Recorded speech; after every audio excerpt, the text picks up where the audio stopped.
Always a party when there's mukta. Yum, yum, yum, yum, yum. I just love it. And it's sort of like, okay, you need to just... Post. Yeah, like, let's post it on social media. And that's, like, really using somebody else's culture to, like, secure your own belonging to it. And so I try not to do that. And it's not even just hurting yourself, but it's hurting others, too. Yeah. And just, like, kind of taking away from their space. Yeah. In some sense, you know, because, like, as Native people, we are, like, in...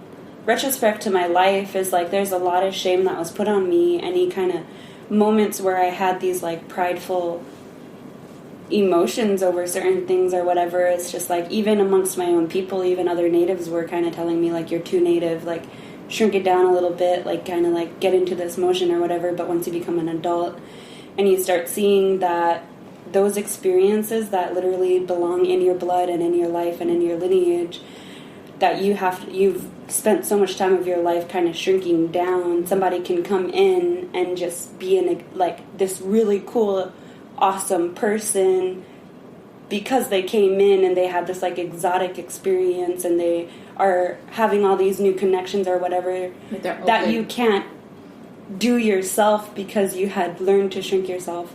Yeah. You know, it's just, and it's because of those outside perspectives. So it's just like, how can these like outside perspectives be like molded into a brain in your life so bad, and then these same outside perspectives come in to like take advantage of what you had ripped away from you and like your grandma had ripped from you and your great grandma, you know, like it's interesting to... Yeah.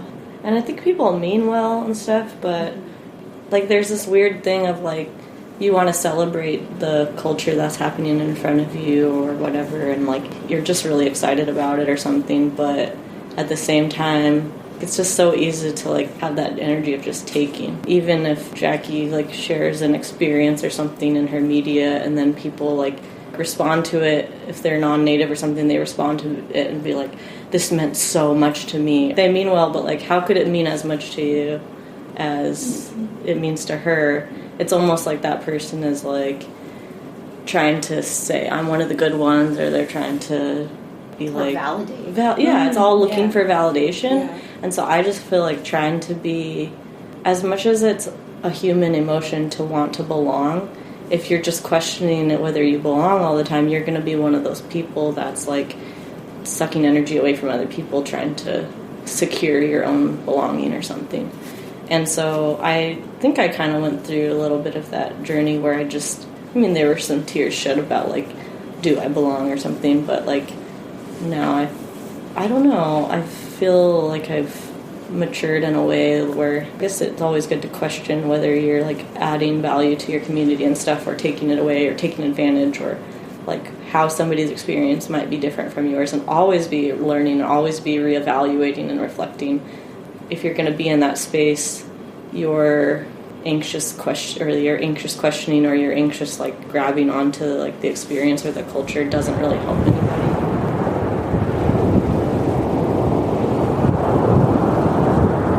What's the demographics of Like 75%. Get that? That is the hub of the region, and so there's a higher percentage there, I'd say, non-natives, because there's, you know, that's where the regional hospital is, that's where the airlines is, that's where the school district is formed, that's where we have the UAF campus over there. And so there's just naturally that's going to be a little more altered compared to the different communities there. But I don't know the specific numbers, and I even feel like it's a growing, like that, the ratio between natives and non-natives. The non-native one is growing because of young adults who leave Kotzebue and they don't really come back. They're kind of settling into these more urban areas, and that has a lot of different components to it or whatever, but there's just a less percentage of those who leave after high school that are coming back. Okay. Yeah, so it's expensive to live it's in really, rural Alaska. Yeah, and it's like, and also like, you know, we go and get these education degrees or whatever, but then there's not actually like a equivalent of job opportunities in that realm that you choose to get it or whatever, and even just there's traumatic experiences that some people don't heal from, and so there's just like this growing population of natives who graduate and leave for education, but they don't necessarily come back, and so that kind of shrinks that proportion. And that's just another thing to bring in about, like, people having vastly different experiences of the same city or community or whatever, where, like, there's so much housing provided for people that are there short term. When I walk around, like, I love my community so much, and I walk around and I'm like, isn't this pleasant, isn't this nice and stuff, and then I think about it a little bit and I'm like, well, my experience is very pleasant and very nice, and I have all these securities and things, and you know, and but not everybody does. Like, when I go out into the world, I shed all of it. Nobody's making assumptions about me, and and I've had every advantage in this world that you can imagine, you know, besides being a woman, but I've had every other advantage. And so if you do question that at all, like, oh, do I somehow have some special status from where I grew up or whatever, it shouldn't basically deem people to be like a different identity or whatever, because, like, most of the world, or not most of the world, but let's say most of the U.S. is a white space, and so those people have the privilege of going and moving through that freely and being mobile and reinventing themselves and stuff. And like, if you say, you know, does somebody being involved and having such a good relationship with the community, does that make them Native or whatever? If you were to answer yes to that, that's not acknowledging their privilege. Yeah, and so that brings in, like, kind of, for me, when I leave, I have to prove my nativeness. Like, even within my own, like, family lineage, you know, like, it's kind of like a competition, you know, like, kind of having that perspective is pushed into Native people of, like, okay, she's Native, but how Native is she? And when they say how Native, they're not talking about my blood quantum.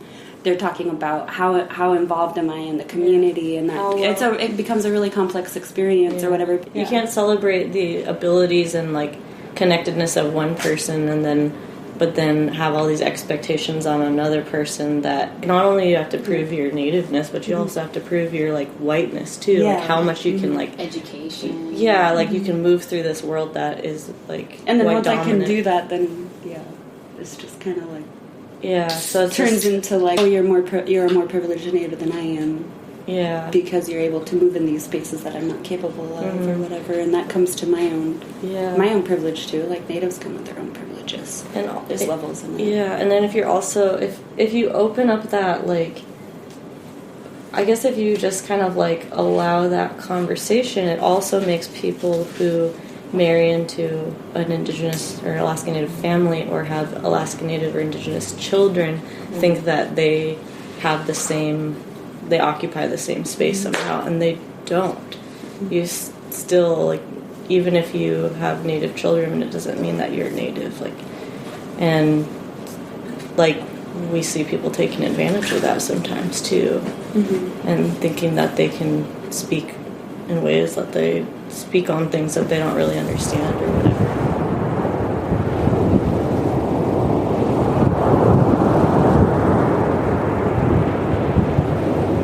Basically, one of my friends always calls me by my Inupiaq name, and I just love it.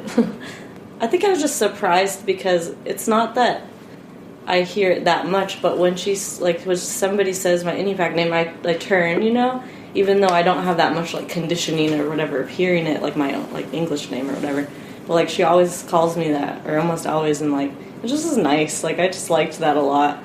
Well, there's been times that, too, like, people just had these things that maybe they were, like, being a little too generous or something like that. And it's even, like, the way that you learn how to communicate with people, because the way we speak English is also connected to, like, how we were speaking Inupiaq before we spoke English. And so you were engulfed in, like, you know, even saying, like, can I follow you? Like, you knew what that meant, but that really comes from, like, the Mullick, like, reference or whatever, and it's, like, that's not normal anywhere else, so you already knew the English version of Inupiaq, basically. Yeah, sometimes when people don't, it's not like they're trying to include me, but they'll, like, say something, and, like, the fact that they assume that I know what it'll mean, like, makes me feel like, oh, like, that's kind of cool or something, like, oh, you want a Mullick or whatever, instead of being like, would you like to accompany me? like better talk to her in the white way or something. Because she won't understand or something.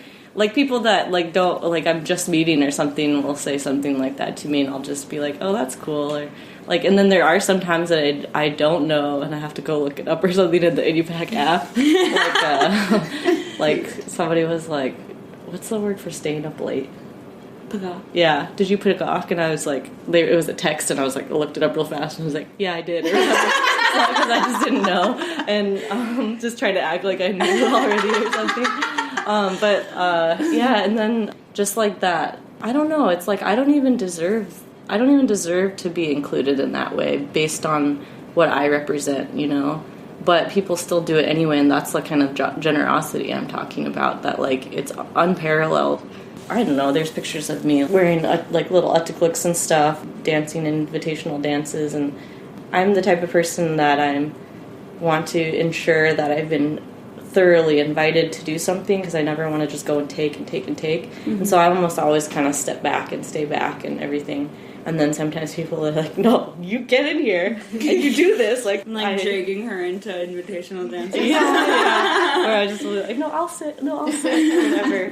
Where, you know, like, I kind of wish other people might have that same orientation towards it, but they don't. If people didn't maybe grow up there, they're not, like, so concerned about do I belong or not, because maybe they'll come in for a while and they're like, this is an interesting experience, and like it's more akin to being like a tourist than it is like this like personal experience or something. So I kind of understand that other people could feel more comfortable to just get in there and do something, because it doesn't mean like if they do it wrong or if they do it in a really awkward way or something, it doesn't, their self-esteem doesn't like plummet into the ground like mine might, because I'm like, oh god, I did something wrong or embarrassing or whatever, and my cheeks are flushed or something. And yeah, so it's kind of like really personal, and I feel kind of, it's weird to like say those things out loud and say like, because everybody wants to belong. Like that's one of the things I learned at the Child Development Center is like everybody's striving for significance and belonging.